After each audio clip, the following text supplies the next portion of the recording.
Hi welcome all. ഇന്ന് നമ്മളിവിടെ കൂടിയിരിക്കുന്നത് advance land survey പറ്റി സംസാരിക്കാൻ വേണ്ടിയിട്ടാണ്.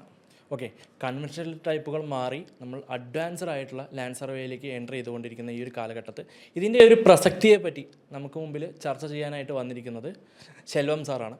20 കൊല്ലത്തോളം സർവേയിങ് ഇൻഡസ്ട്രിയിൽ എക്സ്പീരിയൻസ് ഉള്ള ഒരു വ്യക്തിയാണ് ശെൽവം സാർ. അപ്പം നമ്മൾ ശെൽവം സാറെ ഈ ഒരു പ്രോഗ്രാമിലേക്ക് വെൽക്കം ചെയ്യുകയാണ്.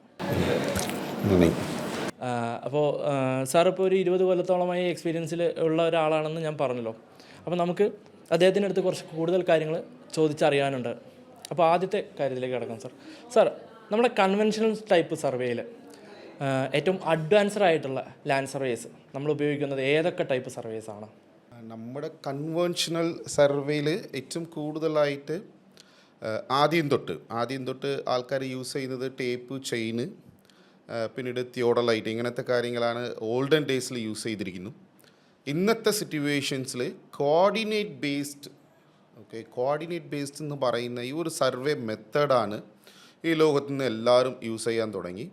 അപ്പോൾ ആ ഒരു കോർഡിനേറ്റ് ബേസ്ഡ് സർവേ ചെയ്യാനായി ഡിഫറെൻറ്റ് ലെവൽ എക്യുപ്മെൻറ്റ്സ് എന്തുണ്ട് നമ്മുടെ ഇൻഡസ്ട്രിയിൽ ഇറങ്ങിയിട്ടുണ്ട്. അപ്പോൾ ടോട്ടൽ സ്റ്റേഷൻ ഉണ്ട്, DGPS ഉണ്ട്, പിന്നെ ഡ്രോൺ വഴിയും നമുക്കിപ്പോൾ സർവേ ചെയ്യാൻ തുടങ്ങിയിട്ടുണ്ട്. പിന്നെ അതുകൂടാതെ ഏറ്റവും ടോപ്പസ്റ്റ് ടെക്നോളജി ആയിട്ട് നിൽക്കുന്ന ഈ ഒരു ലൈഡാർ എന്ന് പറയുന്നത് ലൈറ്റ് ഡിറ്റക്ഷൻ ആൻഡ് റേഞ്ച്. ഇതാണ് ഇപ്പോഴത്തെ സിറ്റുവേഷനിൽ ഏറ്റവും മാക്സിമം ആയിട്ട് ആൾക്കാർ അല്ലെങ്കിൽ ഏറ്റവും കൂടുതൽ ടെക്നോളജിയായി ബന്ധപ്പെട്ട് ചെയ്യുന്ന കോർഡിനേറ്റ് ബേസ്ഡ് സർവേ എക്യുപ്മെൻ്റ് ആണ്. ഓക്കെ. ഇപ്പോൾ ഇതിലിപ്പോൾ സാർ പറഞ്ഞല്ലോ, അപ്പോൾ ടോട്ടൽ സ്റ്റേഷൻ, അതുപോലെ തന്നെ DGPS, ഡ്രോൺ, ലൈഡാർ എന്നെല്ലാം പറഞ്ഞു, ടെക്നോളജീസ് പറഞ്ഞു. ഇപ്പോൾ ഇതെല്ലാം തന്നെ നമ്മുടെ ഒരു ടോപ്പോഗ്രഫി അല്ലെങ്കിൽ ആ ഒരു മെത്തേഡിലേക്കല്ലേ നമ്മൾ ഔട്ട് എടുക്കുന്നത്, ടോപ്പോഗ്രാഫി. അപ്പോൾ ഇതിനോടൊപ്പം തന്നെ ഈ ഫോട്ടോഗ്രാമെട്രി എന്ന് പറയുന്നൊരു ടേമും കൂടെ വരുന്നുണ്ടല്ലോ. അപ്പോൾ ഇതിൽ നമുക്ക് കൂടുതലായിട്ടും ആ ഒരു മേഖലയിലേക്ക് ഇറങ്ങി ചെല്ലുന്നത് ഏതൊരു എക്യുപ്മെൻ്റാണ്, അല്ലെങ്കിൽ ഏറ്റവും അഡ്വാൻസ്ഡ് ആയിട്ടുള്ള എക്യുപ്മെൻ്റ് ഏതാണ് ആ ഒരു മെത്തേഡ്? ഈ ഒരു ഫോട്ടോഗ്രാമെട്രി എന്ന് പറയുന്നത് ആ ഒരു വേർഡിൽ തന്നെ നമുക്ക് കാണുന്നുണ്ട് ഫോട്ടോ. അപ്പോൾ ഒരു ഫോട്ടോ എടുത്തിട്ട് ആ ഒരു ഫോട്ടോ വഴി നമുക്ക് എങ്ങനെയാണ് ഒരു മാപ്പ് ഉണ്ടാക്കാം. ഫോട്ടോ എന്ന് പറയുന്നത് നമുക്ക് നോർമൽ VGA ക്യാമറ യൂസ് ചെയ്യാം, അല്ലെങ്കിൽ DSLR ക്യാമറ യൂസ് ചെയ്യാം, അല്ലെങ്കിൽ നമുക്ക് ഡ്രോണിൽ സെറ്റാക്കുന്ന ഏരിയൽ അൺമാൻഡ് ഏരിയൽ വെഹിക്കിൾ എന്ന് പറയുന്ന UAV, ഇതും കൂടി നമ്മൾ യൂസ് ചെയ്തെടുക്കാം. അപ്പോൾ ഏതൊക്കെ മോഡിൽ നമുക്ക് ഫോട്ടോ എടുത്തപ്പോഴും നമുക്ക് എന്ത് കിട്ടുക, അതിൻ്റെ എൻ്റയർ ഫോട്ടോസാണ് കിട്ടുക. പക്ഷേ ഈ ഫോട്ടോഗ്രാമെട്രി എന്ന് പറയുന്നത് ഈ ഒരു മെത്തഡോളജി അപ്ലൈ ചെയ്തിട്ട്, ഫോട്ടോഗ്രാമെട്രി എന്ന് പറയുന്ന മെത്തഡോളജി അപ്ലൈ ചെയ്തിട്ട് നമുക്ക് കിട്ടുന്ന 300 to 400 photos based on the area ആണ്. അപ്പോൾ ആ ഏരിയൻ്റെ എൻജിനീയറിംഗ് ആയി ബന്ധപ്പെടുന്ന ഒരു ഔട്ട്പുട്ട് എടുക്കാൻ വേണ്ടിയിട്ടാണ് ഈ ഫോട്ടോഗ്രാമെട്രി എന്ന് പറയുന്ന ഒരു ടെക്നോളജി നമ്മൾ യൂസ് ചെയ്യുന്നു. അപ്പോൾ അതിന് കുറച്ച് പ്രോസസ്സ് ഉണ്ട്. ഫോട്ടോ എടുക്കുന്ന ആ സമയത്തിൽ തന്നെ ഗ്രൗണ്ട് കൺട്രോൾ പോയിൻ്റ് എന്ന് പറയുന്ന റെഫറൻസ് പോയിൻറ്റും കൂടി നമുക്ക് ഇടുക. അപ്പോൾ ഈ പോയിൻറ്റും കാര്യങ്ങൾ ഇട്ട് കഴിയുമ്പോൾ നമുക്ക് സോഫ്റ്റ്വെയറിന് വഴി നമുക്ക് ഇന്ന് ഫൈനൽ ഔട്ട്പുട്ടായിട്ട് ഒരു എഞ്ചിനീയറിംഗ് ഫോട്ടോഗ്രാഫി നമുക്ക് ഉണ്ടാക്കാൻ കഴിയും. അപ്പോൾ ആ ഒരു ഫോട്ടോഗ്രാഫിയിൽ മെഷർ ചെയ്യുന്ന 2 ഓബ്ജക്റ്റിൻ്റെ ഡിസ്റ്റൻസും ടേപ്പ് യൂസ് ചെയ്തിട്ട് മെഷർ ചെയ്യുന്ന ഡിസ്റ്റൻസും തമ്മിലും ±5 സെൻറ്റിമീറ്റർ അക്യൂറസിയിൽ തന്നെ നമുക്ക് എന്താക്കാൻ പറ്റും, ഒരു മാപ്പ് ഉണ്ടാക്കാൻ പറ്റും. അതാണ് ഫോട്ടോഗ്രാമെട്രി. ഓക്കെ. ഇപ്പോൾ നമ്മളിപ്പോൾ നോക്കുന്ന സമയത്ത് ടോട്ടൽ സ്റ്റേഷൻ ഒരുവിധം എല്ലാവർക്കും പരിചിതമാണ്. ഇപ്പോൾ നമ്മുടെ ഒരു സാധാരണ ഒരു IT അല്ലെങ്കിൽ ഒരു ഡിപ്ലോമ കഴിഞ്ഞ് വരുന്ന അല്ലെങ്കിൽ ഒരു BTech കഴിഞ്ഞ് വരുന്ന ഒരു വിദ്യാർത്ഥിക്ക്, ഏതൊരു വിദ്യാർത്ഥിക്കും ടോട്ടൽ സ്റ്റേഷൻ എന്ന് പറയുന്നത് ഒരു അഡ്വാൻസ്ഡ് ആയിട്ടുള്ളൊരു ടെക്നോളജിയാണെന്നറിയാം. DGPSും ഒരു പരിധി വരയ്ക്ക് അറിയാവുന്നതാണ് പലർക്കും. ഇപ്പോൾ നിലവിൽ നമ്മുടെ നാട്ടിൽ ഏറ്റവും കൂടുതൽ ഉപയോഗിക്കുന്നതും ഈ 2 എക്യുപ്മെൻറ്റുകളാണ്. ഇപ്പോൾ DGPS കുറച്ച് കൂടുതൽ വരുന്നുണ്ട്. ഇപ്പോൾ നമ്മളതിൽ പ്രധാനമായിട്ടും ഇപ്പോൾ എല്ലാവർക്കും അറിയാൻ വേണ്ടിയിട്ട് പറയുന്നതാണ്. ഇപ്പോൾ DGPS എന്ന് പറയുന്ന ഒരു മെത്തേഡിൽ നമുക്ക് പ്രധാനമായിട്ടും മൂന്ന് ടൈപ്പ് ഓഫ് മെഷർമെൻറ്റ് ടേക്കിങ് നമ്മൾ എടുക്കുന്നുണ്ട്, കോർഡിനേറ്റ് പോയിൻറ്റ്സുകൾ എടുക്കുന്നുണ്ട്. അപ്പോൾ അതിനെ പറ്റിയിട്ടൊന്ന് വ്യക്തമാക്കാൻ പറ്റുമോ നമുക്ക്? ശരി, എന്തൊരു നല്ല ഒരു ക്വസ്റ്റ്യനാണെന്ന്. അപ്പോൾ ഈ ഒരു DGPS, ആദ്യം ആൾക്കാർക്ക് DGPSും GPS തമ്മിലും ഒരുപാട് സംശയങ്ങൾ വരുന്നുണ്ട്. അപ്പോൾ GPS എന്ന് പറയുന്നത് കോമൺ ആയിട്ട് എല്ലാ നിലയിലും കാണുന്ന ഗ്ലോബൽ പൊസിഷനിങ് സിസ്റ്റം. ആ ഒരു GPS എന്ന് പറയുന്നത് ഡയറക്റ്റായിട്ട് സർവേയായി ബന്ധപ്പെടുന്ന ഒരു ഡേറ്റാസ് അല്ല. ഡിഫൻസിന് വേണ്ടിയിട്ട് ഉണ്ടാക്കിയ ഒരു സാധനമാണ് ഈ GPS, ഗ്ലോബൽ പൊസിഷനിങ് സിസ്റ്റം. നമ്മൾ സ്റ്റാർട്ടാക്കുന്ന ഒരു സ്ഥലത്തിന് തുടങ്ങി നമ്മൾ ടാർഗറ്റ് ചെയ്യുന്ന വേറൊരു സ്ഥലത്തിന് നമ്മൾ എന്ത് ചെയ്യാം, ഹിഡ് ചെയ്യാം. അപ്പോൾ ആ ഒരു കോൺസെപ്റ്റിൽ വരുന്നതാണ് GPS. അപ്പോൾ അത് ഡിഫൻസായി ബന്ധപ്പെടുന്ന അല്ലെങ്കിൽ ഡിഫൻസായി റിലേറ്റീവ് ചെയ്യുന്ന ഒരു കോൺസെപ്റ്റാണ്. പക്ഷേ ആ ഒരു GPS എക്യുപ്മെൻറ്റാണ് അല്ലെങ്കിൽ ആ ഒരു GPS സാറ്റലൈറ്റുടെ ഇൻഫർമേഷൻസാണ് നമ്മൾ എന്താക്കുന്നു നമ്മുടെ നേവിഗേഷണൽ പർപ്പസിന് വേണ്ടി യൂസ് ചെയ്യുന്നു. ഈവൻ നമ്മുടെ ഗൂഗിൾ മാപ്പ്, നമ്മൾ ഒരു സ്ഥലത്ത് നിന്ന് ഒരു സ്ഥലത്ത് നിന്നും എത്താണെങ്കിൽ നമുക്ക് ഗൂഗിൾ മാപ്പാണ് ഇന്നത്തെ ഒരു അഡ്വാൻസ് കോൺസെപ്റ്റായിട്ട് നമ്മൾ നോക്കുന്നു. അപ്പോൾ ഈ DGPS എന്ന് പറയുന്നത് ഡിഫറൻഷ്യൽ ഗ്ലോബൽ പൊസിഷനിങ് സിസ്റ്റം. ആ ഒരു GPS സിഗ്നൽ ഡിഫൻസ് ആൾക്കാരാണ് ഏറ്റവും അക്യൂറേറ്റ് ആയിട്ട് റിസീവ് ചെയ്യാൻ കഴിയും. നമ്മളെപ്പോലുള്ള നോർമൽ സിവിലിയൻ ആൾക്കാർക്ക് അതിൻ്റെ അക്യൂരസി കുറച്ച് ടൈം എറർ അതിൻ്റെ ഭാഗത്തിലുണ്ട്. അപ്പോൾ ആ ഒരു ടൈം എറർ നമുക്ക് ഒഴിവാക്കണമെങ്കിൽ നമുക്ക് DGPS ഡിഫറൻഷ്യൽ DGPS സെയിം ടൈമിൽ തന്നെ എക്സാമ്പിൾ നമ്മളൊരു മോർണിംഗ് 10 മണിയാകുമ്പോഴത്തെ ഒരു സർവേ ചെയ്യുകയാണെങ്കിൽ നമുക്ക് ഒറ്റ റിസീവർ കൊണ്ട് കംപ്ലീറ്റ് ആക്കാൻ പറ്റുന്നില്ല. 2 റിസീവർ സെയിം ടൈമിൽ യൂസ് ചെയ്തിട്ട് നമ്മൾ എന്ത് ചെയ്യേണ്ടി വരും, ആ ഒരു സർവേ വർക്ക് ചെയ്യേണ്ടി വരും. അതാണ് നമ്മുടെ DGPS എന്ന് പറയുന്നത്. ഈ ഒരു DGPS കോൺസെപ്റ്റിൽ തന്നെ നമുക്ക് ഒരു 3 മെത്തേഡ് വരുന്നുണ്ട്. ഒരെണ്ണം സ്റ്റാറ്റിക് മെത്തേഡ്, രണ്ടാമത്തെ PPK പോസ്റ്റ് പ്രോസസ്സിങ് കൈനമെറ്റിക് എന്ന് പറയുന്ന ഒരു മെത്തേഡ്, മൂന്നാമത്തെ RTK റിയൽ ടൈം കൈനമെറ്റിക്. ഇതാണ് ഈ 3 ഡിഫറെൻറ്റ് മെത്തേഡ് നമ്മൾ യൂസ് ചെയ്യുന്നത്. ഈ ഒരു 3 ഡിഫറെൻറ്റ് മെത്തേഡും കറക്റ്റ് മെത്തേഡാണ്. Based on the accuracy, based on the location, പിന്നീട് ബേസ്ഡ് ഓൺ സ്പീഡ്. ഇത് 3ഉം കൺസിഡറേഷൻ ചെയ്തിട്ടാണ് നമ്മൾ ഈ ഒരു മെത്തേഡിലോട് നമുക്ക് ചൂസ് ചെയ്യുന്നത്. 3ഉം DGPS കോൺസെപ്റ്റിന് അടിയിൽ വരുന്ന മെത്തേഡ് ഓഫ് സർവേ ആണ്. അപ്പോൾ സാറേ, ഇപ്പോൾ ഈ 3 മെത്തേഡ്സിനെ പറ്റി സാറ് പറഞ്ഞല്ലോ. അപ്പോൾ ഞാൻ മുമ്പ് നമ്മുടെ ഒരു ഫ്രണ്ട്സൊക്കെ ഈ ഫീൽഡിൽ നിൽക്കുന്നവരുണ്ട്. അപ്പോൾ അവരുടെ അടുത്ത് സംസാരിക്കുന്ന സമയത്ത് അവർ RTK മെത്തേഡാണ് മോർ ആക്യുറസി എന്ന് പറയുന്നുണ്ട്. അപ്പോൾ അവരുടെ അടുത്ത് സംസാരിക്കുമ്പോൾ അവർ ഈ സ്റ്റാറ്റിക് മെത്തേഡിനെ പറ്റി പറഞ്ഞ് ഞാൻ കേട്ടില്ല. അത് സാറ് ഇപ്പോൾ പറഞ്ഞ സമയത്താണ് കുറച്ചും കൂടി അറിഞ്ഞത്. അപ്പോൾ ഈ RTK എന്തുകൊണ്ടാണ് ഈ പറഞ്ഞ പോലെ ആക്യുറസി കൂടുതലാണെന്ന് പറയാനുള്ള കാരണം എന്തായിരിക്കും അത്? അതെ, നല്ലൊരു ക്വസ്റ്റ്യൻ ആണ്. അപ്പോൾ ഈ ഒരു RTK സർവേയും സ്റ്റാറ്റിക് സർവേയും തമ്മിലൊരു മേജർ ഡിഫറൻസിയേഷൻ ഉണ്ട്. ഓക്കെ. സ്റ്റാറ്റിക് സർവേ എന്ന് പറയുന്നത് നമുക്ക് ഏതൊക്കെ സർവേ ആയാലും എക്സിസ്റ്റിംഗ് മാപ്പും നമ്മളിപ്പോൾ നിലവിൽ ചെയ്യാൻ പോകുന്ന സർവേയുടെ മാപ്പും തമ്മിലും ഒരു കണക്ഷൻസ് ഉണ്ടാവും. അല്ലെങ്കിൽ അതിൻ്റെ സർവേ നമുക്ക് എന്ത് പറയാം, ഇൻ്റഗ്രേറ്റഡ് അല്ലാത്ത ഒരു സർവേ ആണ് പറയും. എക്സാമ്പിൾ ഇന്ത്യയുടെ ഒരു സർവേ സിസ്റ്റംസിന് നമ്മൾ നോക്കുമ്പോൾ സർവേ ഓഫ് ഇന്ത്യ, പിന്നീട് സർവേ ഓഫ് സ്റ്റേറ്റ്സ്. ഇപ്പോൾ ഈ 2 ഡേറ്റാസ് നമ്മൾ കമ്പൈൻഡ് ചെയ്യേണ്ടി വരും.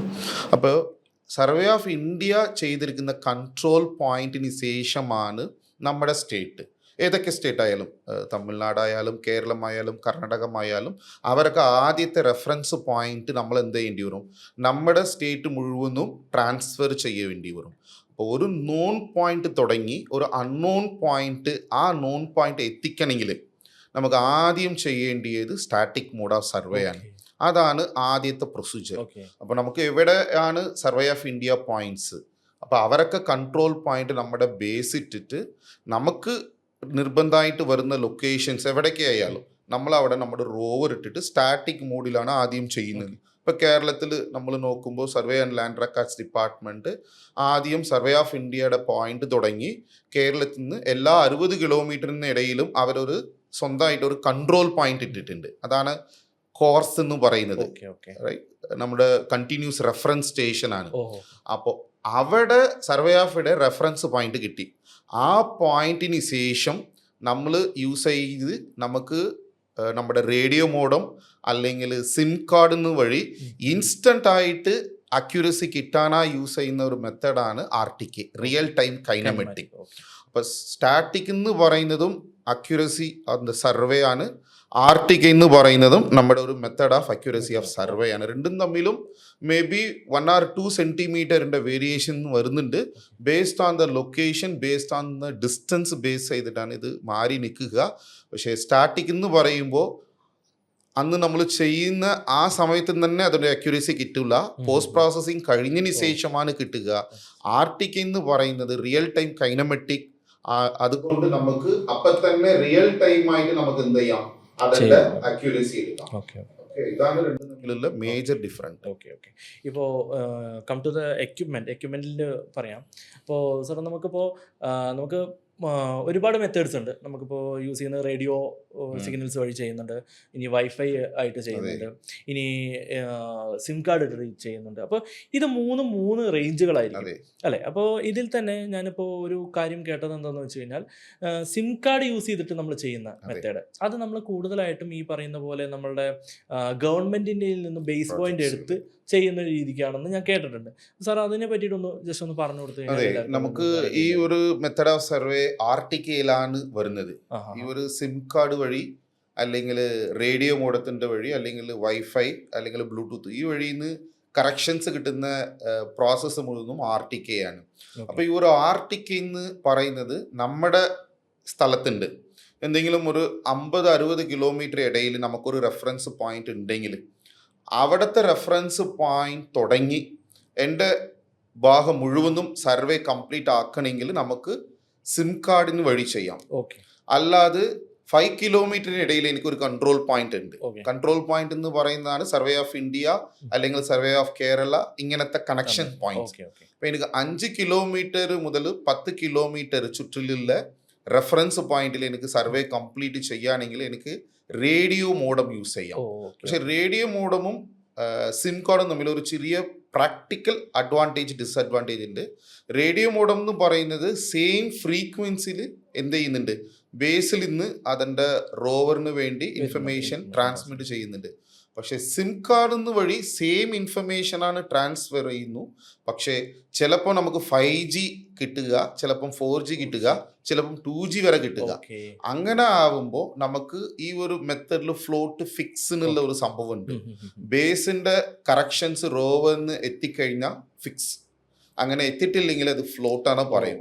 അപ്പോൾ ഇത് എത്താൻ വേണ്ടിയിട്ടാണ് ഈ 2 മോഡ് ഓഫ് കൺഫിഗറേഷൻ നമ്മൾ ചെയ്യുന്നു. റേഡിയോ അല്ലെങ്കിൽ നമ്മുടെ സിം കാർഡ് യൂസ് ചെയ്യുമ്പോൾ കുറച്ചും കൂടി ഡിസ്റ്റൻസിലോട് പോവാം. പക്ഷെ അതിൽ കാണുന്ന ഒരു ചെറിയ ഒരു പ്രാക്ടിക്കൽ ഇഷ്യൂസ് ആണ് 4G 5G എന്നുള്ള ഒരു പ്രോഗ്രസ്. ഇനിയിപ്പോൾ ഞാനൊരു ഇപ്പോൾ പറഞ്ഞത് വെച്ചിട്ട് എനിക്ക് തോന്നിയിട്ടുള്ളൊരു ഡൗട്ടാണ്. നമ്മളിപ്പോൾ ഈ റേഡിയോ സിഗ്നൽസ് വെച്ച് യൂസ് ചെയ്യുന്ന സമയത്ത് നമ്മളിപ്പോൾ ഒരു ആകാശവാണിയുടെ ഒക്കെ അടുത്താണ് നിൽക്കുന്നതെങ്കിൽ അപ്പോൾ ആ ഒരു റേഡിയോ സിഗ്നൽസ് അതൊരു ഇഷ്യൂ ആയിരിക്കും വരുമല്ലോ. അതായത് ആ ഒരു സർവേ നമ്മളവിടെ ചെയ്യുന്ന സമയത്ത്, നമ്മൾ ആ ഒരു വർക്ക് ചെയ്യുന്ന സമയത്ത് നമുക്കതൊരു ഡിസ്റ്റർബൻസ് ആയിരിക്കുമോ, അല്ലെങ്കിൽ ആ ഒരു റേഡിയോ സിഗ്നൽ അല്ല, ഇതാണ് വയർലെസ് കമ്മ്യൂണിക്കേഷൻ എന്ന് പറയുന്നത്, ഒരു WBC എന്ന് പറയും. അപ്പോൾ പ്രത്യേക ചാനൽസ് ഇതിന് വേണ്ടിയിട്ട് അവർ അലോട്ട് ചെയ്യുന്നുണ്ട്. 450 MHz തുടങ്ങി 470 MHz ആണെങ്കിൽ ഈ ഒരു മെഗാഹെഡ്സിന്റെ അടിയിൽ വേറൊരു കമ്മ്യൂണിക്കേഷൻ എന്താവില്ല, വരുന്നില്ല. അപ്പോൾ മെഗാഹെഡ്സ് ഇതിനു വേണ്ടി പ്രത്യേകമായിട്ട് അവർ ഫിക്സ് ചെയ്യുന്നുണ്ട്. അതുകൊണ്ട് നമ്മുടെ ട്രാഫിക് പോലീസ് യൂസ് ചെയ്യുന്ന വയർലെസ് കമ്മ്യൂണിക്കേഷൻ ആയാലും എന്തെങ്കിലും ടെലികാസ്റ്റ് ചെയ്യുന്ന വയർലെസ് കമ്മ്യൂണിക്കേഷൻ ആയാലും ഇതിന് എന്താവില്ല, ഇന്റഗ്രപ്റ്റ് ആവില്ല. അതുപോലെ തന്നെ ഇപ്പോൾ ഈ സിം വെച്ച് യൂസ് ചെയ്യുന്നതിന് ഞാൻ കേട്ടിട്ടുണ്ട് ഒരു 100 കിലോമീറ്റർ റേഞ്ച് അതുവരേക്ക് കിട്ടാറുണ്ട് എന്ന് പറഞ്ഞു. അപ്പോൾ ഈ അപ് ടു ഇപ്പോൾ ഒരു കണ്ടീഷൻ ഞാൻ പറയാം, എയർ ഡിസ്റ്റൻസ് ആണല്ലോ ഇതെല്ലാം തന്നെ പറയുന്നത് അല്ലേ? അപ്പോൾ നമ്മളിപ്പോൾ ഒരു പെരുമ്പാവൂർ, കേരളത്തിൻ്റെ ഒരു പെരുമ്പാവൂരിൽ നിന്ന് നമ്മൾ സർവേ നടത്തുന്നു. നമ്മളൊരു മൂന്നാറിലാണ് റോവർ നിൽക്കുന്നതെങ്കിൽ, ബേസ് വെച്ചിരിക്കുന്ന പെരുമ്പാവൂരും റോവർ നിൽക്കുന്നത് മൂന്നാറിലാണ്. അത് നമ്മൾ പ്രൈവറ്റൈസ് ചെയ്തിട്ടുള്ള സർവേക്കാണ് പറയുന്നത് സാർ, ഗവൺമെൻറ്റിൻ്റെ അല്ല. നമ്മൾ ബേസ് നമ്മൾ തന്നെ ചെയ്യുന്നു, സിം യൂസ് ചെയ്യുന്ന ഒരു സർവേ. അപ്പോൾ അങ്ങനെ വരുന്ന സമയത്ത് നമ്മൾ ഈ 4G 5G ഒക്കെ മാറ്റം വരുന്നതിനനുസരിച്ച് ഈ സർവേ സിഗ്നൽസ് പോകുന്നതിൽ വ്യത്യാസം വരില്ലേ?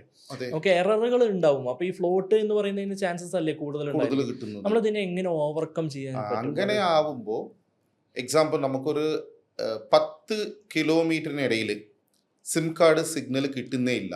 ഇതാണ് നമ്മുടെ സിറ്റുവേഷൻ. പക്ഷേ ടെക്നോളജി പറയുന്നു 100 കിലോമീറ്റർ വരെ നമുക്ക് പോവാം. അപ്പോൾ നമുക്ക് എവിടെയാണ് ലാസ്റ്റ് സിം കാർഡ് കിട്ടുന്നുണ്ടെന്നുള്ളത് നോക്കിയതിന് ശേഷം അവിടെ നമുക്കൊരു റെഫറൻസ് പോയിന്റ് ഉണ്ടാക്കുക. പിന്നീട് നമ്മൾ പറഞ്ഞിരിക്കുന്ന റേഡിയോ മോഡം. ഇപ്പൊ റേഡിയോ മോഡം എന്ന് പറയുന്നത് ഈ ഒരു സിമ്മായി ബന്ധപ്പെടുന്നതല്ല. അപ്പൊ അത് വയർലെസ് കമ്മ്യൂണിക്കേഷൻ ആണ്. അപ്പൊ ഇവരെ തന്നെ സ്വന്തമായിട്ട് റേഡിയോ ഫ്രീക്വൻസിയിലാണ് ട്രാൻസ്മിറ്റ് ചെയ്യുന്നത്. അപ്പൊ നമുക്ക് ലാസ്റ്റ് ഇൻഫർമേഷൻ ത്രൂ സിമ്മിൽ എവിടെ കിട്ടിയിട്ടുണ്ടെന്ന് നോക്കുക, അവിടെ നമ്മുടെ ബേസ് ഷിഫ്റ്റ് ആക്കുക. അങ്ങനെ ചെയ്യുമ്പോൾ നമുക്ക് സ്വന്തമായിട്ട് ബേസും റോവറും നമ്മളാണ് ഉണ്ടാക്കുന്നത്. അങ്ങനെ ചെയ്യും. അതാണ് പ്രൈവറ്റ് വർക്ക്. ഗവൺമെന്റ് ആയി വർക്ക് ചെയ്യുന്നവരാണ്, അവരൊക്കെ ബേസ് യൂസ് ചെയ്യുന്നു. നമ്മൾ പ്രൈവറ്റ് ആൾക്കാരായി ബന്ധപ്പെടുന്നത് മുഴുവനും നമ്മളാണ് ബേസും റോളും ഉണ്ടാക്കി അപ്പൊ നമ്മൾ ആ ഒരു സിഗ്നൽ കിട്ടുന്ന വരയ്ക്ക് എടുത്ത് സിമ്പിൾ എടുക്കാം. അവിടെ നമ്മൾ ചേഞ്ചിങ് പോയിന്റ് വെച്ച് റോവർ മാറ്റിയിട്ട് ബേസ് മാറ്റിയിട്ട് പിന്നെ റേഡിയോ മോഡത്തിലോട് കണ്ടിന്യൂ ചെയ്യാം. അങ്ങനെ ചെയ്യുന്ന വരും. ഓക്കെ അപ്പോൾ നമ്മൾ DGPS കുറച്ച് നമ്മൾ സംസാരിച്ചല്ലോ. അപ്പോൾ അതിനും അഡ്വാൻസ്ഡ് ആയിട്ട് വരുന്ന നമ്മളിപ്പോൾ ഫോട്ടോഗ്രാമെട്രിയിൽ തന്നെ കുറച്ചധികം അഡ്വാൻസ്ഡ് ആയിട്ട് വരുന്നതാണ് ഡ്രോൺ അല്ലേ. ഇപ്പോൾ നമ്മുടെ നാട്ടിൽ തന്നെ ഈ ഡ്രോൺ പറത്തുന്നതിന് തന്നെ ഒരുപാട് ചട്ടങ്ങളൊക്കെ ഉണ്ട്. DGCയുടെ അപ്രൂവലും കാര്യങ്ങളെല്ലാം വേണമെന്നുണ്ട്. ഒരു ബേസിക് ആയിട്ടുള്ള ഒരു 2-3 കാര്യങ്ങൾ. ഇപ്പോൾ ഡ്രോൺ പറത്തുവാൻ ആവശ്യമായിട്ടുള്ള ഒരു ഹൈറ്റ്, നമുക്കൊരു ഹൈറ്റ് ഉണ്ടായിരിക്കുമല്ലോ, നമുക്ക് എടുക്കുന്ന ഡ്രോൺ മാപ്പിംഗ് ചെയ്യുന്ന സമയത്ത് ഒരു ഹൈറ്റ് ഉണ്ടായിരിക്കുമല്ലോ. അത്തരത്തിൽ ഹൈറ്റുകൾ ഇനിയിപ്പോൾ അത് ഒരു ക്ലയൻറ്റ് ആണോ അത് തീരുമാനിക്കുന്നത്, അതോ നമുക്ക് ഈ ഒരു മെഷീനിൽ അങ്ങനെ എന്തെങ്കിലും ഉണ്ടോ, അങ്ങനെയൊക്കെ ഉള്ളൊരു കാര്യങ്ങൾ. നല്ല ചോദ്യമാണ് കൂടി. DGCA director general of civil aviation ആണ് നമ്മുടെ എയർ ട്രാഫിക് മുഴുവനും കൺട്രോൾ ചെയ്യുന്നത്. നമ്മുടെ റോഡ് ട്രാഫിക് മുഴുവനും കൺട്രോൾ ചെയ്യുന്നത് RTO. അതുപോലെ തന്നെ എയർ ട്രാഫിക് മുഴുവനും കൺട്രോൾ ചെയ്യുന്നത് DGCA. അപ്പൊ DGCയുടെ റൂള് വളരെ നമ്മൾ എന്ത് ചെയ്യുന്നു, ഫോളോ ചെയ്യുന്നു. അപ്പൊ എന്തൊക്കെ ഏരിയൽ മൂവ്മെന്റ് യൂസ് ചെയ്തിട്ട്, അത് അൺമാൻഡ് ഏരിയൽ വെഹിക്കിൾ ആയാലും എയർക്രാഫ്റ്റ് ആയാലും ഹെലികോപ്റ്റർ ആയാലും ഏതൊക്കെ ആയാലും അവരുടെ റൂൾസ് ആൻഡ് റെഗുലേഷൻസ് ആണ് ഫോളോ ചെയ്യേണ്ടത്. അപ്പം നമുക്ക് നല്ലൊരു പൈലറ്റ്, നമുക്ക് നല്ലൊരു ഡ്രോൺ ഓട്ടിക്കാൻ അറിയുന്നുണ്ട്, പക്ഷേ നമ്മുടെ ഭാഗത്തിൻ്റെ സ്വന്തമായിട്ട് ലൈസൻസ് ഇല്ലെങ്കിൽ, ഡ്രോൺ പൈലറ്റ് ലൈസൻസ് ഇല്ലെങ്കിൽ നമ്മൾ ഡ്രോൺ പറത്തിക്കുന്നത് അഫൻസ് ആണ് ആദ്യത്തേത്. പിന്നീട് അവർ നമുക്ക് മാക്സിമം കൊടുത്തിരിക്കുന്നത് 120 മീറ്റർ. നമ്മുടെ നോർമൽ ടെറൈന്ന് ഇരുന്ന് 120 മീറ്റർ എലിവേഷനിലാണ് നമുക്ക് എന്ത് ചെയ്യാം, ഡ്രോൺ പറത്തിക്കാനുള്ള എലിജിബിലിറ്റീസ് കൊടുത്തിട്ടുണ്ട്. അപ്പോൾ അതിനും കൂടുതൽ നമ്മൾ പറത്തിക്കുമ്പോൾ അത് അഫൻസ് ആണ് ഒന്നാമത്തെ. രണ്ടാമത്തെ, ഡ്രോൺ മാനുഫാക്ചറർ ഒരുപാട് ലിമിറ്റേഷൻസ് പറയുന്നുണ്ട്. നിങ്ങൾ ഒരു സ്ഥലത്ത് നിന്ന് 4 കിലോമീറ്റർ വരെ എന്ത് ചെയ്യാം, നിങ്ങളുടെ ഡ്രോണ് വിടാം എന്നുള്ള രീതി. പക്ഷേ as per the safety norms നമ്മുടെ കണ്ണുകൊണ്ട് കാണുന്ന ഡിസ്റ്റൻസ് വരെ മാത്രമാണ് നമ്മുടെ ഡ്രോൺ പറത്തിക്കുന്നത്. അപ്പോൾ മാക്സിമം ലിമിറ്റേഷൻസ് എന്ന് പറയുന്നത് 120 മീറ്റർ, മിനിമം ലിമിറ്റേഷൻസ് പറയുന്നത് അവിടുത്തെ ഡെവലപ്മെന്റ്. ഇപ്പം എനിക്ക് 30 മീറ്ററിൽ പറത്തിക്കാനാണ് എൻ്റെ ഒരു റിക്വയർമെന്റ് വരുന്നുണ്ട്. പക്ഷെ അവിടെ ട്രാൻസ്മിഷൻ ലൈൻ ഉണ്ട്, ഹൈ റൈസ്ഡ് ബിൽഡിംഗ് ഉണ്ട്. അപ്പോൾ അത് എനിക്ക് പറത്തിക്കാൻ അവിടെ പോസിബിലിറ്റീസ് ഇല്ല. അപ്പോൾ അവിടുത്തെ ലോ ലെവൽ ബിൽഡിങ്സിന്റെ മാക്സിമം ഹൈറ്റ് നോക്കുക. പിന്നീട് മാക്സിമം ഹൈറ്റ് 120 മീറ്റർ വരെ നമുക്ക് എന്ത് ചെയ്യാം, പറത്തിക്കാം. ഇതാണ് നമ്മുടെ ഡ്രോൺ പറത്തിക്കാൻ ഗവൺമെന്റ് ഓഫ് ഇന്ത്യ വഴി DGCA വഴി നമുക്ക് കൊടുക്കുന്ന ഗൈഡ് ലൈൻസ്. ഓക്കെ. അതുപോലെ തന്നെ DGCA പറയുന്ന സോണുകൾ ഉണ്ടല്ലോ, ആ സോണുകൾക്ക് അനുസരിച്ചിട്ടാണല്ലോ ഈ ഡ്രോൺ നമ്മൾ ഓപ്പറേറ്റ് ചെയ്യുന്നത്. ഇപ്പോൾ നമുക്കിപ്പോൾ കേരളത്തിൽ അങ്ങനെ വെച്ച് നോക്കുമ്പോൾ ഒരുപാട് ഏരിയാസ്, അതായത് നമ്മുടെ കേരളം പോലെയുള്ള ഒരു സംസ്ഥാനത്ത് ഇത്തരത്തിലുള്ള സോണുകൾ കുറച്ച് കൂടുതലായിരിക്കും. ട്രിവാൻഡ്രം ആണെന്നുണ്ടെങ്കിലും നമ്മുടെ കൊച്ചിനാണെന്നുണ്ടെങ്കിലും കാലിക്കറ്റ് എയർപോർട്ടുകളുടെ എണ്ണം കൂടുതലാണ്. 4 എയർപോർട്ടോളം വരുന്നുണ്ട്. ഇത് കൂടാതെ ഡിഫൻസിൻ്റെ ഓരോരോ അക്കാഡമിക്സ് ആയാലും ഇങ്ങനെയുള്ള ഓരോരോ കാര്യങ്ങൾ വരുന്നതുകൊണ്ട് സോണുകൾ കൂടുതലാണെന്ന് കേട്ടിട്ടുണ്ട്. അപ്പോൾ സാറ് കേരളത്തിൽ അങ്ങനെ വർക്ക് ചെയ്യുന്ന സമയത്ത് അത്തരത്തിലുള്ള സോണുകളുടെ ഒരു ബുദ്ധിമുട്ടുകൾ ഉണ്ടായിട്ടുണ്ടോ? അവർ DGCA പറയുന്നത് red zone, yellow zone, green zone. Green zone എന്ന് പറയുന്നത് ഏത് നിലയിലാണെങ്കിലും നമുക്ക് എന്ത് ചെയ്യാം, ഡ്രോൺ പറത്തിക്കാം. എവിടേക്ക് നേവൽ ബേസ്, ആർമി ബേസ് അല്ലെങ്കിൽ റിസർച്ച് സെന്റേഴ്സ്, ഇതൊക്കെ എപ്പോഴും റെഡ് സോൺ ആണ്. ചില സ്ഥലങ്ങളിൽ ഓറഞ്ച് സോണായി വരുന്നുണ്ട്. അപ്പൊ ഈ ഒരു ഓറഞ്ച് സോണിലോട് നമുക്ക് പറത്തിക്കുമ്പോൾ ചില സിഗ്നൽസ് എന്ന് പറയുന്നത് GPS സിഗ്നൽസ്. അങ്ങനെ GPS-ഉം നമ്മുടെ കൺട്രോളറും തമ്മിലും കമ്മ്യൂണിക്കേഷൻ ഇല്ലെങ്കിൽ നമുക്ക് എന്താവാ, ക്രാഷ് ആവാൻ ഒരുപാട് പോസിബിലിറ്റീസ് ഉണ്ട്. ചില സ്ഥലത്തിന് റെഡ് സോൺ ആണ് ഉള്ളത്. അപ്പൊ റെഡ് സോൺ ഉള്ള സ്ഥലത്തിനും കൂടി നമുക്ക് ഡ്രോൺ പറത്തിക്കാം. അങ്ങനെ വരുന്ന സ്ഥലത്ത് നമ്മൾ DGCA വഴി, സ്കൈപോർട്ട് വഴി നമ്മൾ ഒരു അപ്രൂവൽ എടുക്കേണ്ടി വരും. അങ്ങനെ അപ്രൂവൽ എടുക്കുമ്പോൾ നമ്മൾ യൂസ് ചെയ്യുന്ന ഡ്രോൺ ടൈപ്പ് സർട്ടിഫൈഡ് ആയിട്ട് ഇന്ത്യൻ ഏവിയേഷൻ അല്ലെങ്കിൽ ഇന്ത്യൻ സ്പേസ് ടെസ്റ്റഡ് ഡ്രോൺ ആയിരിക്കും. അതാണ് ടൈപ്പ് സർട്ടിഫൈഡ് ഡ്രോൺ. പിന്നീട് ഇന്ത്യൻ ഡ്രോൺ പൈലറ്റ് ലൈസൻസ് അവരുടെ ഭാഗത്തിൽ ഉണ്ടാവണം. ഈ രണ്ടും ഉണ്ടെങ്കിൽ നമുക്ക് റെഡ് സോണിലും കൂടി എന്ത് ചെയ്യാം, പറത്തിക്കാം. പിന്നീട് ടെമ്പററി റെഡ് സോണും കൂടി ഉണ്ട്. ചീഫ് മിനിസ്റ്ററുടെ വിസിറ്റ്, PM-യുടെ വിസിറ്റ് ആണെങ്കിൽ നമുക്ക് അവിടെ ടെമ്പററി റെഡ് സോണായും കൂടി ആക്കുന്നുണ്ട്. സോ നമുക്ക് പറത്തിക്കുന്ന മുൻപ് തന്നെ അവിടെ ചെക്ക് ചെയ്തിട്ടേ നമുക്ക് പറത്തിക്കാൻ പറ്റും. ഇപ്പോൾ ഞാനൊരു കാര്യം ഡൗട്ടുള്ളത് എന്താണെന്ന് വെച്ച് കഴിഞ്ഞാൽ, നമ്മുടെ ഒരു സാധാരണ ഒരു സ്റ്റുഡിയോ പർപ്പസിന് വേണ്ടി ഒരു ഡ്രോൺ ഓപ്പറേറ്റർ ആയിട്ടുള്ള ഒരു വ്യക്തിക്ക് അദ്ദേഹം ഈ ഒരു സർവേ മേഖലയിലേക്ക് വന്ന്, അപ്പോൾ സ്റ്റുഡിയോ എന്ന് പറയുമ്പോൾ അത് വീഡിയോഗ്രാഫി ആയിരിക്കാം, സിനിമാറ്റോഗ്രാഫി ആയിരിക്കാം, പലതരത്തിൽ വരുന്നുണ്ടല്ലോ. അപ്പോൾ അങ്ങനെയുള്ള ഒരാൾ ഈ ഒരു സർവേയിലേക്ക് വരുമ്പോൾ അവർക്ക് ഇത് ഈസി ആയിരിക്കുമോ? ഈ ഒരു ഡ്രോൺ മാപ്പിംഗ് എന്ന് പറയുന്നത് ഈസി ആയിരിക്കുമോ? കാരണം അവർക്ക് ഡ്രോൺ പറത്താനുള്ള പൈലറ്റ് ലൈസൻസും കാര്യങ്ങളെല്ലാം തന്നെ ഉണ്ട്. അവരെ സംബന്ധിച്ച് അവരൊരു പുതിയൊരു ടെക്നോളജി പഠിക്കുകയാണ്, ഡ്രോൺ മാപ്പിംഗ് എന്ന് പറയുമ്പോൾ. അതിൽ വരുന്ന സോഫ്റ്റ്വെയർസും ഇങ്ങനെയുള്ള കാര്യങ്ങളെല്ലാം തന്നെ വരുന്നുണ്ട്. അവരെ സംബന്ധിച്ച് അത് കുറച്ചും കൂടി ഈസി ആയിരിക്കും, അവർക്ക് കുറച്ചും കൂടി ജോലി കിട്ടുമോ, അങ്ങനെയുള്ള കാര്യങ്ങളൊരു ഡൗട്ട്. അതായത് ആൾറെഡി നല്ല ഡ്രോൺ ഫ്ലൈ ചെയ്യുന്ന ഒരു പേഴ്സൺ ആണ് അവർ. അങ്ങനെ ആയിട്ട് ഈ ഒരു ജിയോസ്പേഷ്യൽ അല്ലെങ്കിൽ മാപ്പിങ്ങിന് വേണ്ടി ഡ്രോൺ പറത്തിക്കാൻ വേണ്ടിയിട്ട് അവർ ആഗ്രഹിക്കുന്നു. അവർക്ക് ഫീൽഡ് കുറച്ചും കൂടി മാറ്റാൻ നിൽക്കുന്നു. അങ്ങനത്തെ വരുന്നവർ ഒരു 50% നല്ല ബാക്ക്ഗ്രൗണ്ടിലാണ് വരാം. അപ്പോൾ അവർക്ക് റിമൈനിങ് 50% മാപ്പിംഗ്. എന്താണ് മാപ്പിംഗ്, എന്തുകൊണ്ടാണ് മാപ്പിംഗ്, ആർക്കാണ് മാപ്പിംഗ്, എവിടെയാണ് മാപ്പിംഗ്, ഈ ഒരു സംഭവം നമുക്ക് എന്ത് ചെയ്യാം, വേഗം അവർക്ക് പഠിപ്പിക്കാം. കമ്പാരിറ്റീവ്ലി സർവേനെ കുറിച്ചും മാപ്പിനെ കുറിച്ചും ഡ്രോണിനെ കുറിച്ചും അറിയാത്ത ഒരാണെങ്കിൽ അവർക്ക് വളരെ ഡീറ്റെയിൽ ആയിട്ട് നമ്മൾ പഠിപ്പിക്കേണ്ടി വരും. കമ്പാരിറ്റീവ്ലി മാപ്പിനെ കുറിച്ച് ആദ്യം അറിഞ്ഞവർ ഡ്രോൺ പഠിക്കാൻ വരുമ്പോൾ അവർക്ക് ഡ്രോൺ പറത്തിക്കുന്നത് നമ്മൾ പഠിപ്പിക്കേണ്ടി വരും. ഡ്രോൺ പറത്തിക്കുന്നവർ മാപ്പിനെ കുറിച്ച് അറിയുമ്പോൾ നമ്മൾ മാപ്പിനെ കുറിച്ച് അവർക്ക് പറയേണ്ടി വരും. എന്തായാലും ഒരു 30-40% നോളേജിലൂടെയാണ് അവർ അകത്തോട്ട് കയറുന്നുണ്ട്. അവർക്ക് വളരെ യൂസ്ഫുൾ ആയിട്ട് നിൽക്കുന്ന ഒരു കോഴ്സാണ് ഡ്രോൺ മാപ്പിംഗ്. ഓക്കെ. അപ്പോൾ നമ്മുടെ ഫോട്ടോഗ്രാമെട്രി ടോപ്പോഗ്രാഫിയിലെല്ലാം നമ്മൾ അടുത്തതായിട്ട് പറയുന്ന ഏറ്റവും അഡ്വാൻസ്ഡ് ആയിട്ട് നമ്മളിപ്പോൾ കേരളത്തിൽ ആദ്യമായിട്ടാണ് നമ്മൾ സിവിലിയൻ സ്കിൽസ് കൊണ്ടുവരുന്ന ലൈഡാർ എന്ന് പറയുന്ന ഒരു കോഴ്സ് അല്ലേ?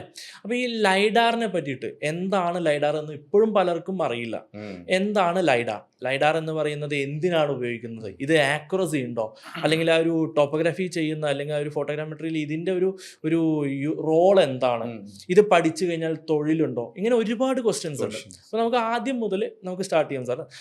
എന്താണ് ലൈഡാർ, എന്തൊക്കെ എക്യുപ്മെന്റുകളാണ് ഇതിൽ വേണ്ടി വരുന്നത്, ആവശ്യമായിട്ട് വരുന്നത്?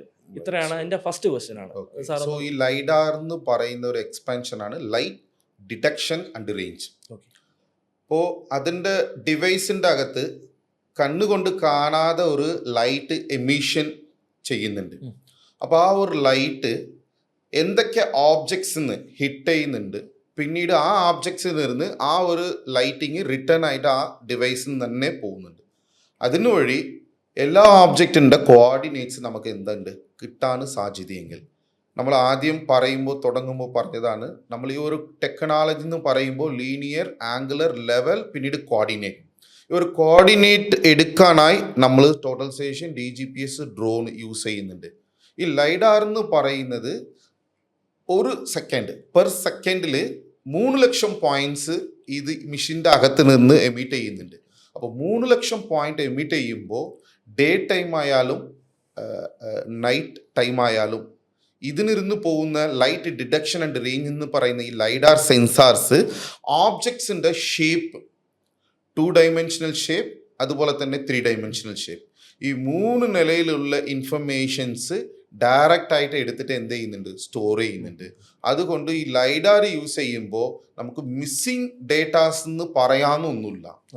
എല്ലാ ഇൻഫർമേഷൻസും നമുക്ക് ക്യാപ്ചർ ചെയ്തിട്ട് വരിക. പിന്നീട് നമുക്ക് ഫീൽഡിൽ നിൽക്കുന്ന ടൈം വളരെ ചുരുങ്ങുന്നുണ്ട്. ജനറലി നമ്മുടെ സർവേ പണിയിൽ ഫീൽഡിലാണ് ഒരുപാട് ടൈം നമ്മൾ സ്പെൻഡ് ചെയ്തു പണ്ട്. പക്ഷേ ഈ ലൈഡാറിലോടും ഡ്രോണിലോടും നമ്മൾ കയറുമ്പോൾ ഫീൽഡ് ഹവേഴ്സ് വളരെ കുറവാണ്. ഓഫീസ് ബേസ്ഡ് വർക്കാണ് നമ്മൾ പിന്നീട് യൂസ് ചെയ്യുന്നത്. ഇതാണ് ലൈഡാറുടെ ബേസിക് കോൺസെപ്റ്റ്. ഓക്കെ. ലൈഡാർ ഈ പറയുന്ന എക്യുപ്മെൻറ്റ്, എത്ര തരം ലൈഡാർസ് ഉണ്ട് നമുക്ക് മാർക്കറ്റിൽ? എത്ര തരം ലൈഡാർസ് അവൈലബിൾ ആണ്?